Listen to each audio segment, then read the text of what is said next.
Hello and welcome back. Well, this Lexus, the road to 250,000 miles, has tragically been cut short.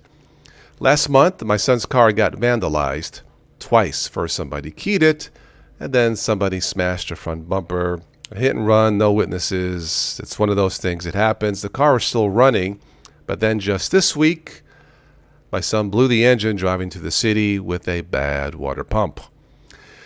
Yep, this little thing here, it all comes down to maintenance. Water pumps, oil changes, no matter what you buy, if you don't keep up the maintenance, you're going to, cause damage to the car. In this case, the engine was just too far gone.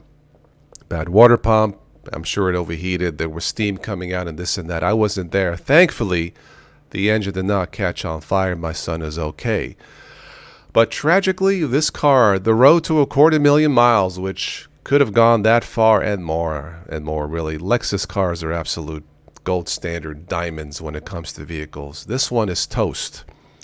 And we went, it's valued at a few $100s in, salvage metal, scrap metal, whatever you want to call it. So shopping for another car is going to be a little rough when you're going to be short a few $1,000s. Anyway, just a word of caution, no matter what you drive, maintenance, especially oil changes and coolant, keeping the engine cool. Well, that's all I have for this one. Be safe out there, and I'll catch you on the next one. Take care.